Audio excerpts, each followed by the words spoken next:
Olá pessoal, estou aqui para gravar mais um vídeo da sequência o Coronavírus e a Bíblia e estou aqui com essa cara de cara mal lavada, cabelo não penteado, nem cortado, barba não é nem por fazer, barbudo, uma cara de jejum, vamos por assim dizer.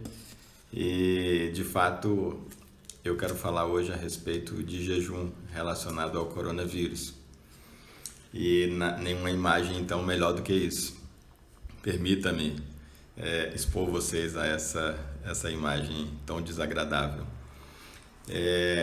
Nós temos ultimamente ouvido muito falar a respeito, tem muita gente convocando, chamando para orar, e grupos de oração, isso é muito importante, para jejuar, dentro da situação que nós estamos passando, isso é importante, é bom sem dúvida nenhuma.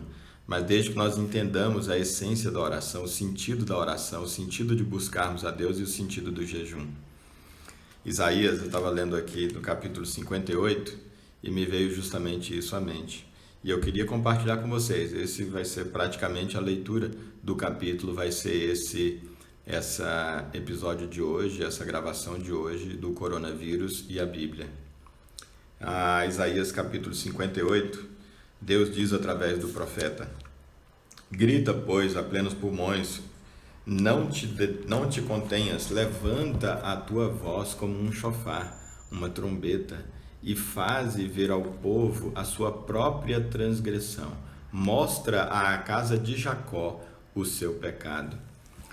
Pois, ainda assim, este povo tenta me encontrar dia e noite. Nós temos visto muito disso nesses dias, pessoas aparentemente tentando encontrar Deus, buscando Deus, orando, vejo convocações em prédio, gente, tal hora, vamos todo mundo sair para a varanda e vamos orar o Pai Nosso, vamos rezar o Pai Nosso, de dia, de noite, as pessoas estão marcando hora para se juntarem, escalas por países, tal hora o Brasil está orando, tal hora os Estados Unidos está orando, e etc.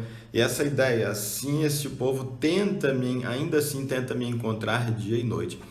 Parecem mesmo pessoas desejosas de conhecer as minhas orientações. Parecem, porque Deus conhece o coração. Ele conhece as nossas motivações. Como se formassem uma nação que faz o que é direito e que não abandonou os mandamentos de Deus. Solicitam-me decisões justas e demonstram a vontade de que Deus se aproxime deles. E nós dizemos: Senhor, se aproxime de nós, venha à nossa terra. Vem, Senhor, nos livra dessa praga, nos livra desse vírus, nos livra da morte. Toma uma decisão justa, Senhor. Não é justo que o idoso morra, não é justo que as pessoas morram. E questionam. E não é justo que, em decorrência dos hospitais estarem cheios, tantas outras pessoas, jovens, crianças estejam morrendo. E questionam: por que jejuamos regularmente se tu não o reparas? Se o Senhor não percebe, a gente está orando, jejuando, e o Senhor não está fazendo nada. Parece que o Senhor não está vendo.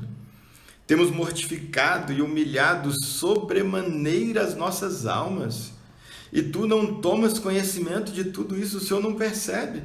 Parece que quanto mais a gente ora, quanto mais a gente reza, parece que mais assombração aparece, é o ditado, né? E essa mais ou menos é a nossa sensação. A razão está em quê? E Deus diz o motivo pelo qual Ele não ouve as nossas orações e não dá a mínima para os nossos jejuns. A razão está em que, no dia mesmo do vosso jejum, no exato dia em que vocês jejuam, correis atrás dos vossos próprios desejos e negócios. O jejum dá uma ideia de mortificar a carne, de negar o eu, de se anular, para se abrir para questões outras, para a vontade de Deus, para questões espirituais. Mas no mesmo dia em que a gente jejuma, como se fosse, que é um símbolo disso, um gesto disso, nós corremos atrás dos nossos próprios desejos e negócios.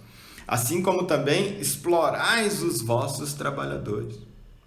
Ora, o motivo está em que o vosso jejum sempre termina em discussão e rixa, que não tem nada a ver com jejum, não tem nada a ver com renúncia, não tem nada a ver com humilhação, não tem nada a ver com quebrantamento, que é a ideia do jejum.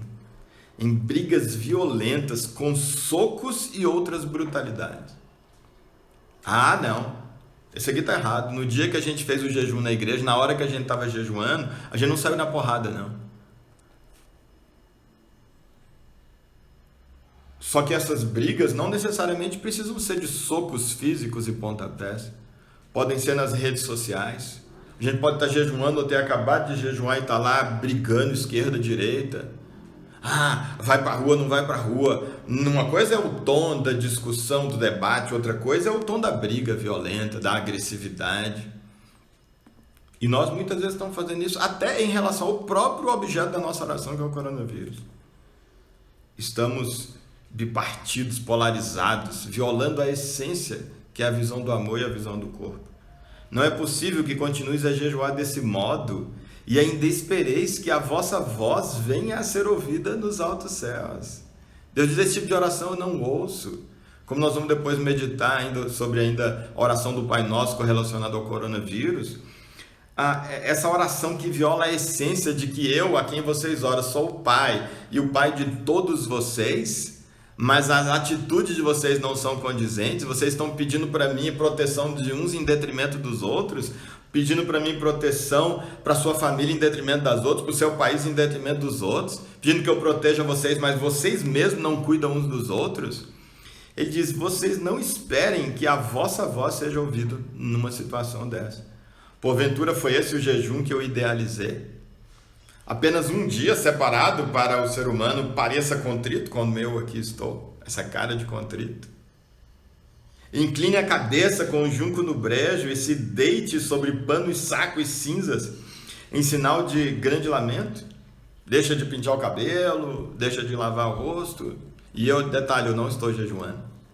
Eu não estou assim para mostrar que jejum. Coincidiu de estar assim, estou em casa e assim deixei para gravar o vídeo, porque dá essa ideia de jejum.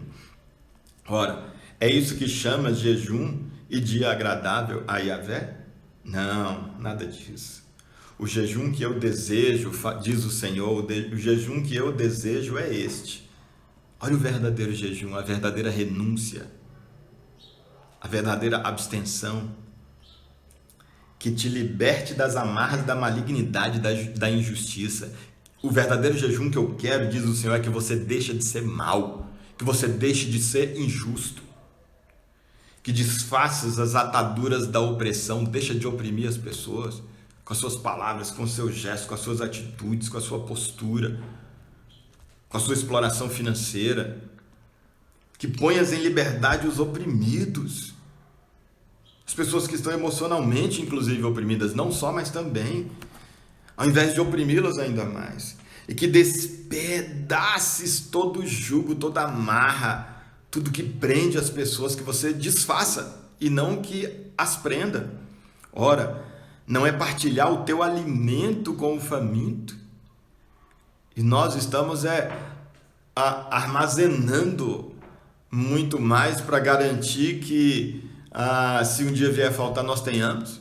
Quando o pobre não tem nem condições de armazenar, menos ainda repartir com ele. E diz: o jejum é que você partilhe o alimento com o faminto.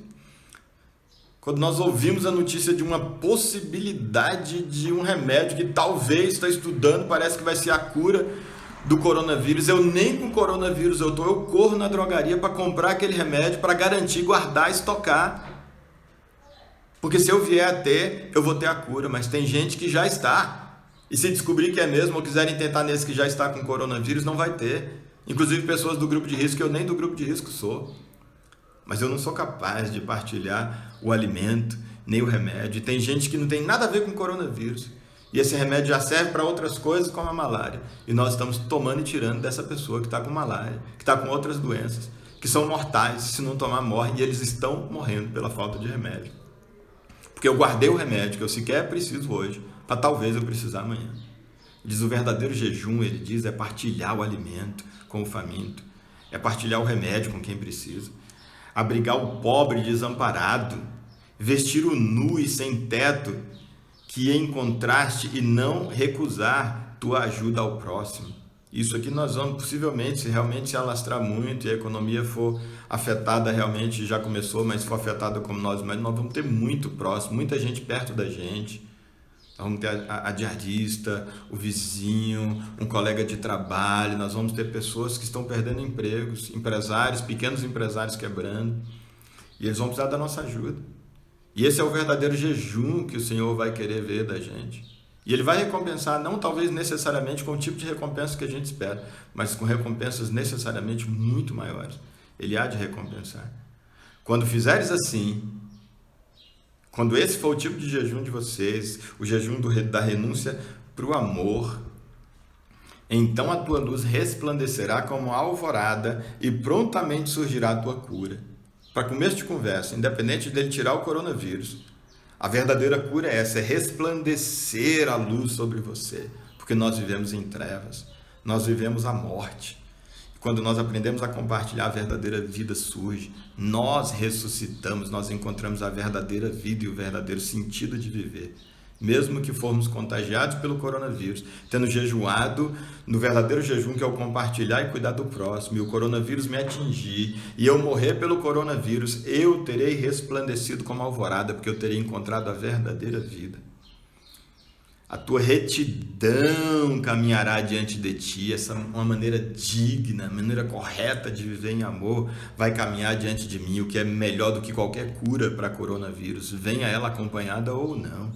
E a glória de Yahvé guardará a tua retaguarda, ainda que eu morra, estarei guardado por Yahvé. Assim clamarás a Yahvé e ele te atenderá. Gritarás por socorro e o Eterno te responderá, eis-me aqui.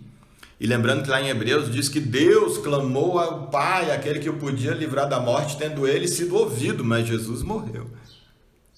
Se eu e você morremos do coronavírus, não significa que Deus não nos ouviu. Ele terá ouvido a nossa oração se ela for verdadeira, mas Ele nos dará a verdadeira vida, como Ele deu para Jesus e ressuscitou Jesus de dentre os mortos e levou ele para a verdadeira vida. O livro de Hebreus diz, clamou aquele que o podia livrar da morte, tendo sido ouvido, mas a gente lê nos evangelhos e vê que Jesus foi morto. Mas é que depois de morto, Ele foi ressuscitado, porque nem a morte é limite para Jesus, para Deus, para Ele nos atender e nos curar. Pelo contrário, a morte é onde nós encontramos, é onde acontece a passagem para a verdadeira vida, o verdadeiro prêmio que Deus tem para nós.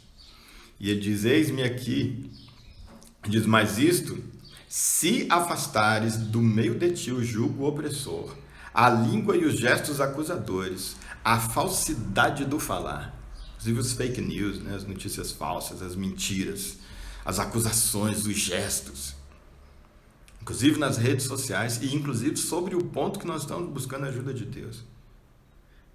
Se com renúncia própria beneficiares os que têm fome, se cortando na própria pele vocês beneficiarem os que têm fome, e buscarem satisfazer os anseios do aflito, do próximo, do outro, e não necessariamente o meu, então, naturalmente, a tua luz despontará das trevas, e a tua noite será como o meio-dia.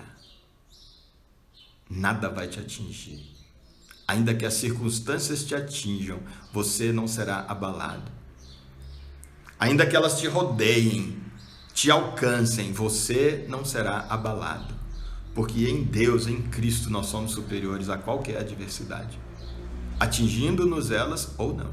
Mas é se com renúncia própria. Não é, eu tenho 2 chocolates, então eu vou compartilhar um com quem precisa. Eu tenho 2 pães, não, eu só tenho um pão, eu vou partir o meu pão. Eu vou comer um, você come o outro. É como nós vemos notícia de algumas pessoas fazendo. Inclusive idosos, pertencentes a grupo de risco, como um padre foi noticiado. Cuidando das pessoas, cuidando, dentro do grupo de risco, cuidando dos contaminados. E de repente ele foi contagiado, na hora de colocar ele no aparelho, ele diz, não tem aparelho para todo mundo. Coloca um jovem nesse aparelho que ele tem muito para viver. Se Deus quiser me curar, Ele me cura. Se não, a minha luz já resplandeceu. Em outras palavras, foi o que aquele padre disse. A minha recompensa eu já tenho com meu Deus. Quando você se encontra para a vida e essa luz resplandece em você, a vida aqui, inclusive a própria vida, passa a ser o de menos. Como Jesus disse, não tenha medo daquele que pode, no máximo, matar a sua vida. Tenha medo daquele que, além de tirar a sua vida, pode lançar a sua vida, na sua eternidade, no fogo do inferno. Não é para assustar ninguém que estou falando disso, mas estou falando pelo contrário. É que o nosso olhar, na verdade, quando a luz acontece e nos alcança, a gente toma uma percepção da realidade, de um outro mundo, de outras dimensões. E é por isso que, como diz o Salmo 23, ainda que eu ande pelo vale da sombra da morte, anunciado pelo coronavírus, eu não temerei mal nenhum, porque tu estás comigo, ainda no vale da sombra da morte. Por quê?